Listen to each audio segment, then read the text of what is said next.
everyone. I'm Reverend Nick Bullitt, the Engagement Catalyst at One Spirit, and I'm sitting here today with Reverend Jonathan Hammond. Nice to meet you. Nice to meet you too. Welcome. Pleasure. We're so excited to speak with you today. Thanks. So if you could just start by sharing a little bit about yourself. I did seminary around 15, 20 years ago, sort of between there. It was just a curiosity. I had another life, a different career. Very young person, just really trying to do my own healing and finding myself. But that began a whole search, a whole spiritual life that sort of culminated in where there were a series of events around 8 years ago where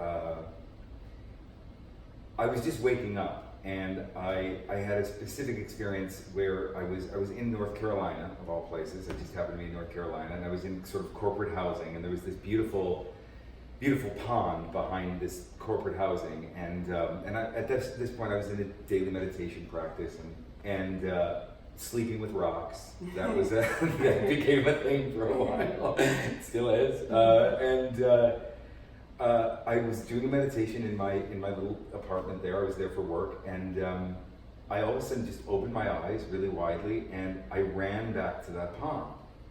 And in those moments, I don't really know what happened, except that everything was alive and conscious. The rocks, the waters, the plants, in a way that was overwhelming to me and beautiful to me and sort of terrifying to me in some ways.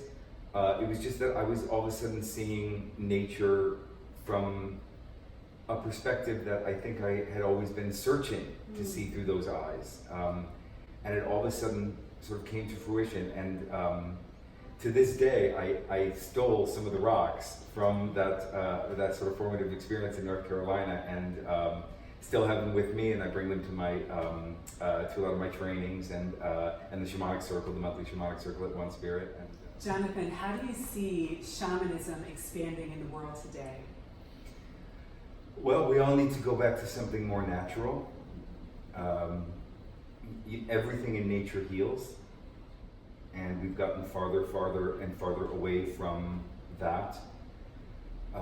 The energy of nature itself is one of continuous and spontaneous growth and creation, which is another way of saying that nature simply wants to experience more of itself.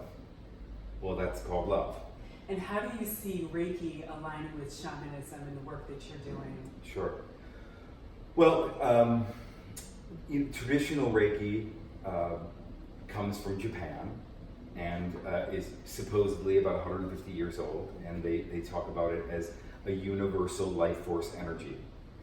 And while that's absolutely true, and there was a man in Japan who did sort of channel this system into being, that universal life force energy is the energy that the shamans have been using for millennia.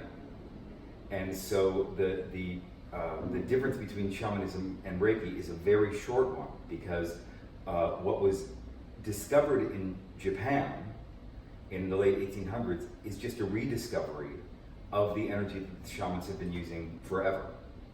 And so we don't think of those as a vast distance apart. We honor the Japanese tradition, but we also know that it comes out of indigenous wisdom that goes far beyond it.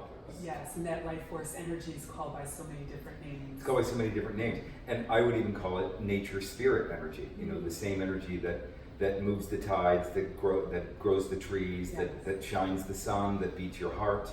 You know, that's the nature spirit energy. And to become a Shamanic Reiki practitioner is to know that whenever you want to, with your intention, you can channel that energy through your hands, in your consciousness, as a way to empower yourself, empower others, because it is that loving force of growth and creation that is nature that we channel in Shamanic Reiki.